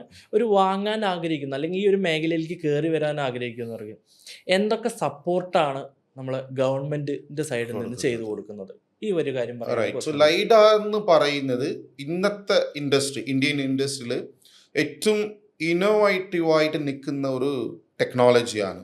അക്കാഡമി വഴിയാണ് ജനറലി ഒരു ടെക്നോളജി കയറി വരുന്നു. പക്ഷേ ഇന്ത്യയിൽ ഇൻഡസ്ട്രിയിൽ ഓൾറെഡി കയറിയിട്ടുണ്ട്, അക്കാഡമിയിൽ ഇതുവരെ കയറിയിട്ടില്ല. ഇങ്ങനത്തെ നമ്മൾ കൊണ്ട് സിവിലിയൻസ് ഇങ്ങനത്തെ ട്രെയിനിങ് പ്രോഗ്രാം ചെയ്യുന്നവരാണ് ഈ ഒരു ടെക്നോളജി അകത്തോട്ട് കയറ്റുന്നത്. ഈ ഒരു ലൈഡാർ ക്യാപ്ചർ ചെയ്യുന്ന മെത്തേഡ്സ് ഒരു 3-4 മെത്തേഡ് നിലയിലാണ് ഇത് എടുക്കുന്നത്. ഒരെണ്ണം നമുക്ക് കയ്യിൽ പിടിച്ചിട്ട് നമ്മൾ ഇഷ്ടപ്പെടുന്ന സ്ഥലത്തിലൂടെ നടന്നു പോയിട്ട് ലൈഡാർ ഡേറ്റാസ് ക്യാപ്ചർ ചെയ്യാം സ്കാനിങ് ചെയ്തിട്ട്. അത് സ്ലാം ബേസ്ഡ് ലൈഡാർ എന്ന് പറയും. സൈമൾട്ടേനിയസ്ലി ലോക്കലൈസേഷൻ ആൻഡ് മാപ്പ്. ലോക്കലായിട്ട് അത് തന്നെ ഒരു 0,0 കോർഡിനേറ്റ്സ് തുടങ്ങി നമ്മൾ നടക്കുന്ന എക്സാമ്പിൾ നമുക്കൊരു റെയിൽവേ സ്റ്റേഷൻ അല്ലെങ്കിൽ എയർപോർട്ട് അല്ലെങ്കിൽ മാൾ, വലിയ വലിയ മാളുകൾ, സിനിമ തിയേറ്റേഴ്സ്, ഇവർക്കൊരു ന്യൂ ഫീസിബിലിറ്റീസ് അല്ലെങ്കിൽ ന്യൂ ഫെസിലിറ്റി ചെയ്യാനാണ് വിചാരിക്കുന്നു. ഏകദേശം ഒരു 20 കൊല്ലങ്ങൾ ഓൾഡ് കോൺസെപ്റ്റിലായി. അപ്പോൾ അവിടെ ഒരു ന്യൂ കോൺസെപ്റ്റ് ചെയ്യുകയാണെങ്കിൽ അവിടുത്തെ ഡ്രോയിങ്സ് വളരെ നിർബന്ധമാണ്. അപ്പോൾ ആർക്കിടെക്ചർ ചെയ്യുന്നു ഇവിടുത്തെ ഡ്രോയിങ് എങ്ങനെയാണ്. അപ്പോൾ ആ ഒരു ഡ്രോയിങ്സ് വേഗമായിട്ട് അക്യുറേറ്റ് ആയിട്ട് എടുക്കാനായാണ് ഈ സ്ലാം എന്ന് പറയുന്ന ഇൻറ്റീരിയർ മാപ്പ്. ഇൻറ്റീരിയർ മാത്രമല്ല എക്സ്റ്റീരിയറും കൂടി എടുക്കാം. അപ്പോൾ ഇൻറ്റീരിയറും എക്സ്റ്റീരിയറും ഇൻ്റഗ്രേറ്റഡ് ചെയ്തിട്ട് എടുക്കുന്ന ഒരു സംഭവമാണ് സ്ലാം ബേസ്ഡ് ലൈഡാർ. പിന്നീട് ടെറസ്ട്രിയൽ ലൈഡാർ എന്ന് പറയുന്നു. ടെറസ്ട്രിയൽ ലൈഡാർ എന്ന് പറയുന്നത് കുറച്ചും കൂടി ഡീറ്റെയിൽസ്. നമുക്കിപ്പോൾ ആർക്കാളജിക്കൽ വർക്ക് എന്ന് വിചാരിക്കുക. ആർക്കാളജിക്കൽ വർക്കിൽ പണ്ടത്തെ ബിൽഡിങ്സ് ഒരുപാട് ഡീറ്റെയിൽഡ് ആർക്കിടെക്ചറൽ വർക്ക്സുകളായിരിക്കും. അപ്പോൾ ആ ഇൻഫർമേഷൻസും കൂടി നമുക്ക് എഞ്ചിനീയറിംഗ് മാപ്പായിട്ട് ഉണ്ടാക്കണമെങ്കിൽ നമ്മൾ ടെറസ്ട്രിയൽ ഇടാന്ന് പറയുന്നത് ട്രൈപാഡ് വെച്ചിട്ട് ട്രൈപാഡിൻ്റെ മുകളിൽ ലൈഡാർ സാധനത്തെ സെറ്റാക്കും. പിന്നീട് മാക്സിമം പോയിന്റ് ക്ലോസ് നമ്മൾ പണ്ട് പറഞ്ഞത് പെർ സെക്കൻഡ് 3 ലക്ഷം പോയിന്റ് ആണ്. ഈ ടെറസ്ട്രിയൽ സ്കാനർ എന്ന് പറയുന്നത് 10 ലക്ഷം പോയിന്റ് ആണ്. അപ്പോൾ 10 ലക്ഷം പോയിന്റ് എടുക്കുമ്പോൾ ഒരുപാട് ഇൻഫർമേഷൻസ്, ആ ഓബ്ജക്ട്സിൽ കാണുന്ന ഇൻഫർമേഷൻസ് എഞ്ചിനീയറിംഗ് ആയിട്ട് എടുക്കാം. പിന്നീട് മൊബൈൽ ലൈഡാർ, മൊബൈൽ മാപ്പിംഗ് എന്നാ പറയും. ഹൈവേ, റെയിൽവേ, ഈ റോഡിൻ്റെ അടുത്ത് കാണുന്ന സ്ഥലത്തിൻ്റെ ടോപ്പോഗ്രാഫിക്കൽ ഫീച്ചേഴ്സ്. കാരണം റോഡിൻ്റെ വീതി കൂട്ടാനായും റെയിൽവേ ട്രാക്കിൻ്റെ വീതി കൂട്ടാനായും സ്പീഡ് കൂട്ടാനായും അവർക്ക് ഒരു ഫീസിബിലിറ്റി സ്റ്റഡീസ് വളരെ നിർബന്ധമാണ്. അപ്പോൾ അത് ചെയ്യാനായി യൂസ് ചെയ്യുന്നതാണ് ഈ നമ്മൾ പറഞ്ഞ ഈ ഒരു മൊബൈൽ മാപ്പിംഗ്. പിന്നീട് aerial mapping. Aerial based lidar ഉണ്ട്. ഡ്രോണിൽ തന്നെ ഈ ലൈഡാർ സെൻസാർസ് സെറ്റാക്കുക. വെജിറ്റേഷൻസ് കൂടുതലായിട്ട് നിൽക്കുന്ന എക്സാമ്പിൾ നമ്മുടെ മൂന്നാർ അല്ലെങ്കിൽ ഫോറസ്റ്റ്, ഇവിടെ വെജിറ്റേഷൻസ് ഒരുപാട് ഉണ്ടാവും, നോർമൽ ക്യാമറയിൽ കിട്ടുന്നില്ല. അപ്പോൾ ഈ ഒരു ലൈഡാർ ഡ്രോണിൽ സെറ്റാക്കുമ്പോൾ ഏറ്റവും ലോവസ്റ്റ് പോയിന്റിലൂടെ അതിൻ്റെ ടെറൈനിലാണ് നമുക്ക് ഫോളോ ആവുന്നത്. അപ്പോൾ ടെറൈൻ ഐഡന്റിഫിക്കേഷൻ ഏറ്റവും കൂടുതൽ അക്യൂരസി ആയിട്ട് ചെയ്യുകയാണെങ്കിൽ നമുക്ക് എയർബോൺ ലൈഡാർ, ആകെ 4 പ്ലാറ്റ്ഫോമാണ് കൂടുതൽ യൂസ് ചെയ്യുന്നത്. Slam based ലൈഡാർ, terrestrial based ലൈഡാർ, mobile based ലൈഡാർ, then airborne ലൈഡാർ. 4 നിലയിലാണ്. അപ്പോൾ അതിനോട് അടുത്തൊരു ചോദ്യം എന്താണെന്ന് വെച്ച് കഴിഞ്ഞാൽ, ഇപ്പോൾ ഈ ഒരു ഫീൽഡിലേക്ക് കടക്കുന്നവർക്ക് നമ്മുടെ ഗവൺമെൻറ്റിൻ്റെ സൈഡിൽ നിന്ന് എത്രത്തോളം പ്രോജക്ട് സപ്പോർട്ടുകൾ കാര്യങ്ങളെല്ലാം കൊടുക്കുന്നുണ്ടായിരിക്കണം, അത് ഏതൊക്കെ രീതിയിൽ കിട്ടുന്നുണ്ടായിരിക്കും? ഇത് ഗവൺമെന്റ്, സെൻട്രൽ ഗവൺമെന്റായി ബന്ധപ്പെട്ടിട്ട് ജിയോസ്പേഷ്യൽ പോളിസി 2022 അവർ ക്രിയേറ്റ് ചെയ്തിട്ടുണ്ട്. അപ്പോൾ അതിൽ അവർ പറയുന്നു മൈനിങ് ആയി ബന്ധപ്പെടുന്ന കുറേ വർക്കുകൾ ലൈഡാർ സിസ്റ്റം യൂസ് ചെയ്തിട്ടാണ് റെക്കോർഡുകൾ സബ്മിറ്റ് ചെയ്യുന്നത്. പിന്നീട് ഹൈവേ ആയി ബന്ധപ്പെടുന്ന ടോപ്പോഗ്രാഫിക്കൽ സർവേ ലൈഡാറായി ബന്ധപ്പെട്ടതായിരിക്കണം. റെയിൽവേ വർക്കുകൾ ലൈഡാറായി ബന്ധപ്പെട്ടതായിരിക്കണം. ഏറ്റവും കൂടുതൽ ഇന്ത്യൻ ടോപ്പോഗ്രാഫിക്കൽ സ്ലോപ്പ്, നമ്മളുടെ ഇന്ത്യൻ്റെ ടോപ്പോഗ്രാഫിക്കൽ അണ്ടുലേഷൻ ഒരുപാടുണ്ട്. ഈ അണ്ടുലേഷനും കൂടി ലൈഡാറിലാണ് നമ്മൾ ചെയ്യണമെന്നുള്ള ഒരു പോളിസി 2022 ഗവൺമെന്റ് ഓഫ് ഇന്ത്യ കൊടുത്തിട്ടുണ്ട്. അതിനു വഴിയാണ് എല്ലാ പ്രോജക്ട്സിന്റെ അകത്തും ഈ ഒരു ഫ്രെയിം വർക്ക് സെറ്റായിട്ടുണ്ട്. ഓട്ടോമാറ്റിക്കലി ലൈഡാറുടെ നിർബന്ധം ഗവൺമെന്റ് പ്രഷറൈസേഷൻ കൊടുക്കുന്നുണ്ട്. അതുകൊണ്ട് ഇന്ത്യയിൽ ഇപ്പം നടന്നുകൊണ്ടിരിക്കുന്ന 2023, 24, ഈവൻ 25 നടന്നുകൊണ്ടിരിക്കുന്ന എല്ലാ പ്രോജക്ട്സുകളും 60% വെയിറ്റേജ് ലൈഡാർക്കാണുള്ളത്. ലൈഡാറിന്റെ ഒരു ഓപ്പർച്യൂണിറ്റീസ് ഒരുപാടുണ്ട്. പക്ഷെ ലൈഡാർ പ്രൊഫഷണൽസ് വളരെ കുറവാണ്. അതാണ് നമ്മുടെ ഓപ്പർച്യൂണിറ്റി. അതാണ് നമ്മുടെ ഓപ്പർച്യൂണിറ്റീസ്. ലൈഡാർ അവര് സ്റ്റുഡൻസിന്റെ ഭാഗം എത്തിക്കുന്നുണ്ട്. അപ്പൊ ഈ ഒരു ലൈഡാർ കോളേജസിന്റെ അകത്ത് അല്ലെങ്കിൽ പോളിടെക്നിക് അല്ലെങ്കിൽ IT അകത്ത് വഴി സ്റ്റുഡൻസിന്റെ ഭാഗം എത്താണെങ്കിൽ കുറച്ചും കൂടി സമയം എടുക്കുന്നുണ്ട്. അവർ പറയുന്നു ഇന്ത്യയിലുള്ള എല്ലാ ITs ഇതിന്റെ ഫെസിലിറ്റി കിട്ടുമ്പോഴാണ് ഈ സംഭവം സ്റ്റുഡൻസിന്റെ ഭാഗത്തിൽ വരാം. പക്ഷെ നമ്മളെ പോലുള്ള വാല്യൂ ആഡഡ് കോഴ്സസ് അല്ലെങ്കിൽ സർട്ടിഫൈഡ് കോഴ്സസ് ചെയ്യുന്ന ഭാഗത്ത് നിന്ന് സ്റ്റുഡൻസ് കയറി വരുമ്പോൾ നമ്മൾ എന്ത് ചെയ്യാം, അവർക്ക് ഇതിനെ കുറിച്ചിട്ട് പഠിപ്പിക്കാം. അത് മാത്രമല്ല പുറത്തു രാജ്യത്ത് നല്ലതൊരു ഡിമാൻഡ് ഉണ്ട്, ഓക്കെ ഓക്കെ നല്ല ഡിമാൻഡ്. ഓക്കെ. ഇപ്പോൾ നമ്മളിപ്പോൾ ടൈപ്സ് ഓഫ് ലൈഡാർസ് മെഷീൻസിനെ പറ്റി പറഞ്ഞല്ലോ. അപ്പോൾ അതിൽ ടെറസ്ട്രിയൽ ലൈഡാർ അത് നമ്മൾ ട്രൈപോഡിൽ സെറ്റ് ചെയ്തിട്ടാണ് ചെയ്യുന്നത് പറഞ്ഞു. അപ്പോൾ ട്രൈപോഡിൽ വെക്കുമ്പോൾ ഓൾറെഡി നമ്മൾ ടോട്ടൽ സ്റ്റേഷൻ, DGPS ഇതെല്ലാം ബേസ്, DGPS ബേസ് ഇതെല്ലാം തന്നെ ട്രൈപോഡിൽ വെച്ചിട്ട് ചെയ്തിട്ടുണ്ട്. അപ്പോൾ ട്രൈപോഡിൽ വെക്കുന്ന സമയത്ത് ഇതിനൊരു മൂവ്മെൻറ്റ് ഉണ്ടാകുന്ന സമയം നമുക്ക് ഒരുപാട് ടൈം ലാപ്സ് ആയി പോകില്ലേ. അപ്പോൾ കമ്പാരിറ്റീവ്ലി നമുക്ക് കുറച്ചും കൂടി എളുപ്പമുള്ളത് ഈ മൊബൈൽ അല്ലെങ്കിൽ ഹാൻഡി ആയിട്ടുള്ള മെഷീനറീസ് അല്ലേ. അപ്പോൾ നമുക്ക് കുറച്ചും കൂടി അത് എൻ്റെ ഒരു സംശയമാണ്, എനിക്ക് തോന്നിയൊരു സംശയമാണ്, ബെറ്റർ ആയിട്ട് നമുക്ക് യൂസ് ചെയ്യാൻ പറ്റുന്ന ഈ ടെറസ്ട്രിയലിനെ വെച്ച് നോക്കുമ്പോൾ ഈ ഹാൻഡി ആയിട്ടുള്ളതും അതുപോലെ തന്നെ നമ്മുടെ മൊബൈൽ ഓപ്ഷൻ ആയിട്ട് വരുന്നതും അല്ലേ കുറച്ചും കൂടി ഈസി ആയിരിക്കും. ഈ ഒരു ടെറസ്ട്രിയൽ എന്ന് പറയുന്നത് നമ്മുടെ ഇൻഡസ്ട്രിയിൽ മോർ ദാൻ 15 years ആയിട്ട് ഉണ്ടാകുന്ന ഒരു മോർ ദാൻ 15 years. അപ്പോൾ ആർക്കോളജിക്കലായി ബന്ധപ്പെടുന്ന വർക്കിന് വേണ്ടിയിട്ടാണ് ഈ ഒരു ടെറസ്ട്രിയൽ കൂടുതൽ യൂസ് ചെയ്യുന്നത്. അത് ലെവൽ ഓഫ് ഡീറ്റെയിൽ എന്നാണ് ഞങ്ങൾ പറയുന്നത്. അപ്പോൾ ഒരു ഓബ്ജക്റ്റിൽ നിന്ന് വരുന്ന നമ്പർ ഓഫ് പ്രൊജക്ഷൻസ്, ഇപ്പോൾ മോർ ഡീറ്റെയിൽ ഉള്ള സ്ഥലങ്ങളിലാണ് ഈ ടെറസ്ട്രിയൽ യൂസ് ചെയ്യുന്നത്. അപ്പോൾ എല്ലാ സ്ഥലത്തും നമ്മൾ ടെറസ്ട്രിയൽ യൂസ് ചെയ്യാൻ പാടില്ല. അപ്പോൾ ഏറ്റവും ഫാസ്റ്റ്, ഏറ്റവും അക്യുറസി, ടൈം കൺസ്യൂം ആയിട്ട് ചെയ്യുന്നതാണ് ഹാൻഡൽഡ് ഈ സ്ലാം ബേസ്ഡ് ലൈഡാർ. 2022-23 ഈ ഒരു ഇന്ത്യൻ മാർക്കറ്റിലോട് വന്നിരിക്കുന്നു. അത് മാത്രമല്ല നമുക്ക് നടക്കുന്ന ആ സമയത്തിൽ തന്നെ ഡേറ്റ ക്യാപ്ചർ ചെയ്യാം. Level of detail less than 300. ഒരു റോഡുടെ വീതി അറിയാനായും, ഒരു സ്ഥലത്തിൻ്റെ എക്സാമ്പിൾ ഒരു വാൾ ഓൾഡസ്റ്റ് ബിൽഡിംഗ് ഉണ്ട്, ഒരു 20-30 കൊല്ലത്തിന് മുൻപുള്ള ബിൽഡിംഗ് ആണ്, അവർക്ക് റെനോവേഷൻ ചെയ്യണം അല്ലെങ്കിൽ പെയിൻറ്റിങ്ങിൻ്റെ കാര്യങ്ങൾ അവർക്ക് ഐഡൻറ്റിഫിക്കേഷൻ ചെയ്യണം. അങ്ങനെ ആകുമ്പോൾ ഈ ഒരു ലൈഡാർ, ഹാൻഡൽഡ് ലൈഡാർ യൂസ് ചെയ്യുമ്പോൾ ഏറ്റവും സ്പീഡപ്പ് ആക്കി ഒരു ½ an hour ആ ഡേറ്റാസ് നമുക്ക് ക്യാപ്ചർ ചെയ്യാം. അപ്പോൾ ടെറസ്ട്രിയൽ സ്കാനറുടെ റെസ്പോൺസിബിൾ ഡിഫറെൻ്റ് ആണ്, ഹാൻഡൽഡ് സ്കാനറുടെ റെസ്പോൺസിബിൾ ഡിഫറെൻ്റ് ആണ്. ഏറ്റവും ഫാസ്റ്റ് അക്യുറസി ഉള്ളത് ഹാൻഡൽഡ് സ്ലാം ബേസ്ഡ് സ്കാനർ. ഓക്കെ. അപ്പോൾ ഒരു സംശയം ചോദിച്ചോട്ടെ സാർ, അപ്പോൾ നമ്മുടെ ഈ ഒരു സ്ലാം ബേസ്ഡ് ആയിട്ടുള്ള ഈ ഒരു ലൈഡാർ യൂസ് ചെയ്യുമ്പോൾ അതിനൊരു മിനിമം ക്വാളിഫിക്കേഷൻ എന്നൊന്നുണ്ടോ? ലൈക്ക് ഇപ്പോൾ നമ്മളൊരു സർവേ ബേസ് അറിയണം, അല്ലെങ്കിൽ ജസ്റ്റ് നമുക്കൊരു BTech പോലെയുള്ള ഒരു കോഴ്സ് കഴിഞ്ഞിറങ്ങിയവർക്ക് ഡയറക്റ്റ് വന്ന് ലൈഡാർ പഠിക്കാൻ പറ്റുമോ? അല്ലെങ്കിൽ അവർക്കൊരു ടോട്ടൽ സ്റ്റേഷൻ, അറ്റ്ലീസ്റ്റ് ഒരു ടോട്ടൽ സ്റ്റേഷൻ എക്സ്പീരിയൻസ് ഉണ്ടെങ്കിൽ കുറച്ചും കൂടി ബെറ്റർ ആണോ?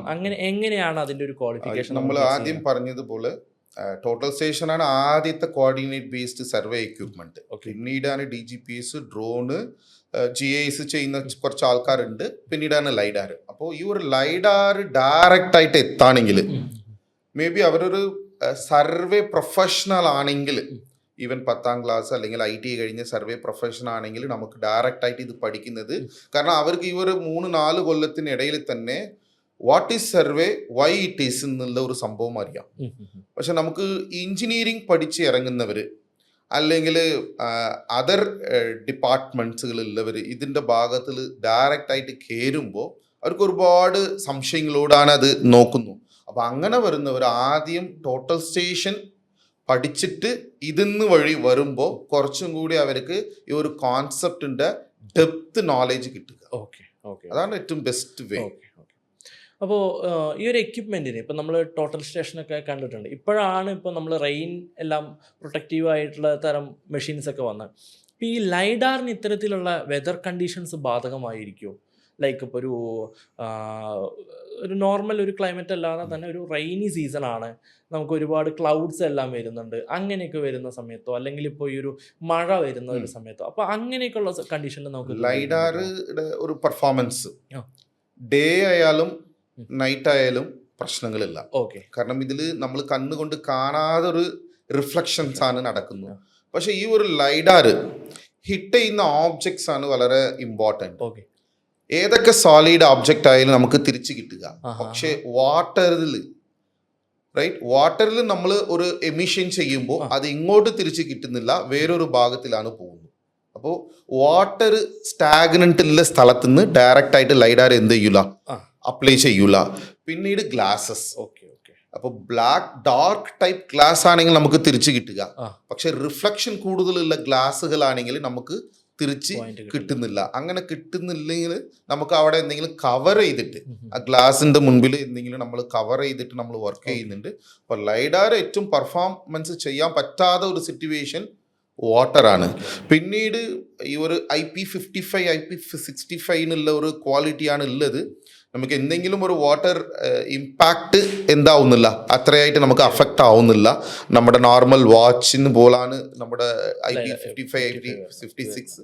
അപ്പോൾ ഇത് ഡസ്റ്റ് റെസിസ്റ്റ് ആണ്, വാട്ടർ റെസിസ്റ്റ് ആണ്. വാട്ടർ റെസിസ്റ്റ് ആണ്. ഓക്കെ, ഞാൻ ചോദിച്ചത് മൊബൈലൊക്കെ നമ്മളിപ്പോൾ മൊബൈൽ ടൈപ്പ് വരുന്നത് റെയിൽവേ ലെഗ്സിലൊക്കെ യൂസ് ചെയ്യുന്നതായിട്ട് ഞാൻ വീഡിയോസ് കണ്ടിട്ടുണ്ട്.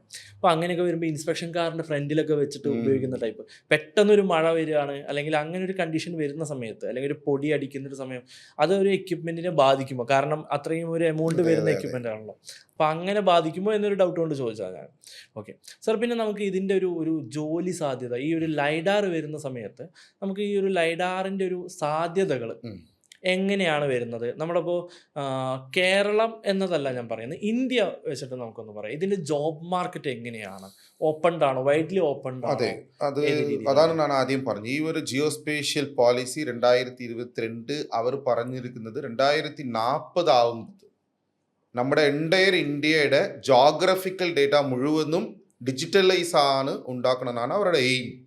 അപ്പോൾ ആ ഒരു എയിമാണ് ഗവൺമെൻറ് എന്ത് ചെയ്യുന്നു, കുറേ പോളിസികളും അതിന് വേണ്ടിയിട്ടുള്ള ബഡ്ജറ്റ്സും അലാട്ട് ചെയ്യുന്നുണ്ട്. അപ്പോൾ ഇതിനെ കുറിച്ചിട്ട് ഓൾ ഓവർ ദ ഇന്ത്യ നമുക്ക് ജോബ് ഓപ്പർച്യൂണിറ്റീസ് ഒരുപാട് എന്താവുന്നുണ്ട്, വരാറുണ്ട്. അപ്പോൾ ഈ ഒരു ജോബ് ഓപ്പർച്യൂണിറ്റീസ് എന്ന് പറയുന്നത് ഇന്ത്യ മുഴുവനും ലൈഡാർ, ഡ്രോൺ, ഈ 2 ഭാഗത്തിൻ്റെ ജോബ് ഓപ്പർച്യൂണിറ്റീസ് നമുക്ക് ഏകദേശം 60%, നമുക്ക് മുന്നത്തെ കൊല്ലത്തിനും ഇനി വരാൻ പോകുന്ന കൊല്ലത്തിനും 60% നമുക്ക് ജോബ് ഓപ്പർച്യൂണിറ്റി ഈ ജിയോസ്പേഷ്യലിൻ്റെ മേഖലയിലാണ് ഉള്ളത്. അപ്പോൾ അവർ എക്സ്പെർട്ട് ചെയ്യുന്ന ആൾക്കാർ സർട്ടിഫൈഡ് പ്രൊഫഷണൽസ്. ഇവർ സർട്ടിഫൈഡ് പ്രൊഫഷണൽ മതിയാണ്. ഇവൻ IT കമ്പനിയിൽ നോക്കുമ്പോൾ C++, ജാവ, പൈത്തൺ, അതാണ് അവരുടെ നിർബന്ധം. ഈവൻ BBA ആയാലും BCA ആയാലും BCom ആയാലും സിവിൽ ആയാലും ഈ ഒരു കോഴ്സ് കഴിഞ്ഞവർ അവരെടുക്കുന്നുണ്ട്. അതുപോലെ തന്നെ ഈ ജിയോസ്പേഷ്യലിൽ ഈ ഒരു സർട്ടിഫൈഡ് കോഴ്സ് അവരെടുത്ത് അപ്ലൈ ചെയ്യാറുണ്ട്. അപ്പോൾ 60% ജോബ് ഓപ്പർച്യൂണിറ്റീസ് മൾട്ടിപ്ലൈ ആയിട്ടുണ്ട്. ഇഷ്ടംപോലെ ഓപ്പർച്യൂണിറ്റീസ് ഇതിൽ വരാൻ തുടങ്ങി. നമുക്കിപ്പോൾ സിവിൽ കഴിഞ്ഞവർക്ക് ITI, ഡിപ്ലോമ, BTech, ഈ ഒരു സിവിൽ മേഖല അല്ലാതെ നമ്മുടെ ഒരു നോർമൽ ഡിഗ്രി, ജിയോളജി, നമ്മുടെ സർവേ ആയിട്ട് റിലേറ്റഡ് ആയിട്ട് വരുന്ന, അങ്ങനെ ഒരു ആർക്കിയോളജിയുമായിട്ടൊക്കെ ബന്ധപ്പെട്ട് വരുന്ന അത്തരത്തിലുള്ളൊരു ഡിഗ്രിക്കാർക്ക് ഈ ഒരു കോഴ്സ് അല്ലെങ്കിൽ ഈ ഒരു ലൈഡാർ ടെക്നോളജി അല്ലെങ്കിൽ നമ്മുടെ ഫോട്ടോഗ്രാമെട്രി എന്ന് പറയുന്നത് യൂസബിൾ അല്ലേ? ലൈക്ക് സർവേക്ക് ഉപകാരം? അതെ, ജിയോസ്പേഷ്യൽ എന്ന് പറയുന്ന ഈ ഒരു course more than 50 industry people ആണ് യൂസ് ചെയ്യുന്നത്. അപ്പോൾ ഇതിൽ ലിമിറ്റേഷൻസ് ഒന്നും നമുക്ക് പറയാമെന്നില്ല. അപ്പോൾ ഈ ഒരു ജിയോളജി, ജോഗ്രഫി, ആർക്കോളജിക്കൽ, അതുപോലെ തന്നെ ഫോറസ്റ്റ്, അതുപോലെ തന്നെ അഗ്രി ഡിപ്പാർട്ട്മെൻറ്റ്സ്, ഇങ്ങനത്തെ കുറേ ആൾക്കാരുടെ ഡെവലപ്മെൻറ്റ്സിന് വേണ്ടി ആദ്യം അവർ നോക്കുന്നത് സ്പേഷ്യൽ ഡേറ്റ ആണ്. അപ്പോൾ സ്പേഷ്യൽ ഡേറ്റയുമായി ബന്ധപ്പെടുന്ന എല്ലാവരും ഇതിൻ്റെ അകത്ത് എന്ത് ചെയ്യാം, കയറി വരാം, പഠിക്കാം. ഇതിനകത്ത് അവരെല്ലാ കാര്യങ്ങളും എന്ത് ചെയ്യാം, ഡെവലപ്പ് ചെയ്യാം. Comparatively architect, civil engineers, electrical direct responsibilities ഉണ്ട്. അതല്ലാത്ത ജിയോളജി, ജിയോഗ്രഫി, ആർക്കോളജി, അഗ്രി, അതുപോലെ തന്നെ ഫോറസ്റ്റ്, ഇവർ മുഴുവനും അടുത്ത നിലയിലുള്ള കണക്ഷൻസ് ഉണ്ട്. പിന്നീട് ഇതല്ലാത്ത BCA, BCom, BBA അല്ലെങ്കിൽ ഇങ്ങനത്തെ അതർ ഡിനോമിനേഷനുള്ളവർ വരുമ്പോൾ ആദ്യത്തെ കോഴ്സ് നമ്മുടെ ടോട്ടൽ സ്റ്റേഷന്, നമ്മുടെ DGPS ഇത് പഠിച്ചിട്ട് ഇങ്ങോട്ട് വരുമ്പോൾ ഡെപ്ത് ഓഫ് നോളേജ് അവർക്ക് കിട്ടുക. റിമൈനിങ് ആൾക്കാർ ഡയറക്റ്റ് ആയിട്ടും കൂടി എന്ത് ചെയ്യാം, ജോയിൻ ചെയ്യാം. റിമൈനിങ് ആൾക്കാർ അത് കഴിഞ്ഞിട്ടേ ഇതിൽ കയറാൻ കഴിയും. അതാണ് അതിൻ്റെ ഒരു മേജർ ആയിട്ടുള്ള നിൽക്കുന്ന പോയിന്റ്സ്. സാർ, അടുത്തത് നമ്മളിപ്പോൾ ഈ ഒരു ലൈഡാർ എന്ന് പറയുന്ന ഒരു എക്യുപ്മെൻറ്റ്, പലരും ജിസ് പഠിക്കുന്നവരുണ്ട്. അപ്പോൾ ഈ ജിസ്സും ലൈഡാറും തമ്മിൽ എന്താണ് ഒരു ടെക്നോളജിയിലുള്ള ഒരു വ്യത്യാസം? ജിസ് എന്ന് പറയുന്നത് ജോഗ്രഫിക്കൽ ഇൻഫർമേഷൻ സിസ്റ്റമാണ്. അപ്പോൾ അതൊരു അപ്ലിക്കേഷൻസ് അല്ലെങ്കിൽ അതൊരു നമുക്കൊരു സോഫ്റ്റ്വെയർ എന്ന് പറയാം. എന്തെങ്കിലും എക്സിസ്റ്റിംഗ് ഡേറ്റാസ്, മേ ബി സാറ്റലൈറ്റായി ബന്ധപ്പെടുന്ന ബേസ് ഇൻഫർമേഷൻസ്. അപ്പോൾ ജിസ്സിന് നമുക്ക് അനാലിസേഷൻ ചെയ്യാം, ഡിസൈൻ ചെയ്യാം, അല്ലെങ്കിൽ എക്സ്ട്രാക്ഷൻ ചെയ്യാം. അപ്പോൾ ജിസ് വഴി ഒരു ഡെവലപ്മെൻറ്റ് ചെയ്യുകയാണെങ്കിൽ അതിനൊരു ബേസ് ഇൻഫർമേഷൻ നമുക്ക് എന്തെങ്കിലും കൊടുക്കേണ്ടി വരും. മേ ബി ആ ബേസ് ഇൻഫർമേഷൻ മേ ബി ലൈഡാറുടെ ഇൻപുട്ടായിരിക്കാം, അല്ലെങ്കിൽ ഫോട്ടോഗ്രാമെട്രിയുടെ ഇൻപുട്ടായിരിക്കാം, അല്ലെങ്കിൽ സാറ്റലൈറ്റ് ഇമേജിൻ്റെ ഇൻപുട്ടായിരിക്കാം, അല്ലെങ്കിൽ ഗൂഗിൾ എർത്തിൻ്റെ ഇൻപുട്ടായിരിക്കാം. അപ്പോൾ എന്തെങ്കിലും ഒരു അവൈലബിൾ ഡേറ്റ ഉണ്ടെങ്കിൽ ഈ ഒരു GIS എന്ന് പറയുന്ന ഒരു ഇൻഫർമേഷൻ സിസ്റ്റം, അപ്പോൾ ഇൻറ്റഗ്രേഷൻ ആണത്. അപ്പോൾ GIS എന്ന് പറയുന്ന ഒരു ഇൻഫർമേഷൻ ഇൻറ്റഗ്രേഷൻ സിസ്റ്റമാണ്. അപ്പോൾ അത് നമുക്ക് വർക്ക് ചെയ്യുകയാണെങ്കിൽ എന്തെങ്കിലും ഒരു ബേസ് ഇൻഫർമേഷൻസ് വളരെ നിർബന്ധമാണ്. ഓക്കെ. നമ്മുടെ ഈ DGPS വർക്ക് ചെയ്യുന്നത് ഗ്ലോബൽ കോർഡിനേറ്റ്സ് വെച്ചിട്ടാണല്ലോ. അപ്പോൾ ഈ ലൈഡാർ എങ്ങനെയാണ് വർക്ക് ചെയ്യുന്നത്? ലൈക്ക് അത് ഗ്ലോബൽ കോർഡിനേറ്റ്സ് വെച്ചിട്ടാണോ? അങ്ങനെയാണ് ലൈഡാറിന്ന് നമ്മൾ പറഞ്ഞ സ്ലാം ലൈഡാർ ഓട്ടോമാറ്റിക്കലി അവർ തുടങ്ങുന്ന ആ ഒരു ഭാഗം 0,0 വെച്ചിട്ടാണ് അവർ തുടങ്ങുന്നു.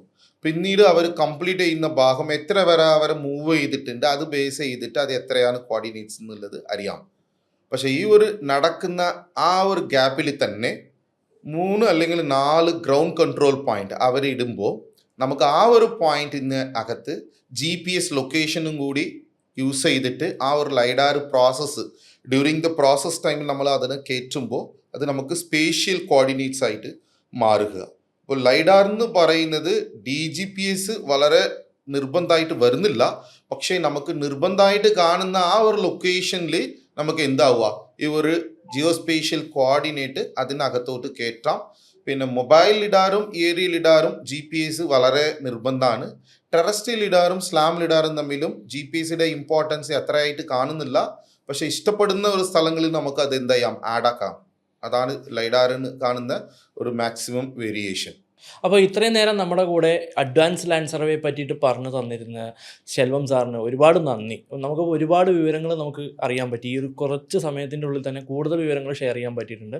അപ്പോൾ അത് നമുക്ക് വേണ്ടി ഷെയർ ചെയ്ത് തന്നിട്ടുള്ള ശെൽവം സാർക്ക് ഒരിക്കൽ കൂടി നന്ദി. ഇനിയും വിളിക്കും. ഇത്തരത്തിലുള്ള പോഡ്കാസ്റ്റുകൾക്ക് നമ്മൾ ഒരുപാട് കാര്യങ്ങൾ ഹെൽപ്പ് ആവുന്നുണ്ട്, നമുക്ക് ഇത് കാര്യങ്ങൾ മനസ്സിലാവുന്നത്. അപ്പോൾ കൂടുതൽ വിവരങ്ങൾക്ക് നിങ്ങൾക്ക് ഇതുമായി ബന്ധപ്പെട്ട സംശയങ്ങൾക്കും നമ്മുടെ നമ്പർ ഞാൻ പറയുന്നുണ്ട്, ഒന്ന് നോട്ട് ചെയ്തോളൂ. 9778 ഈ നമ്പറിൽ കോൺടാക്ട് ചെയ്ത് കഴിഞ്ഞാൽ നിങ്ങൾക്ക് കൂടുതൽ ഇത്തരത്തിലുള്ള കാര്യങ്ങളെപ്പറ്റി അഡ്വാൻസ് ലാൻഡ് സർവേ പറ്റിയിട്ട് നിങ്ങൾക്ക് മനസ്സിലാവുന്നതാണ്. Okay, thank you.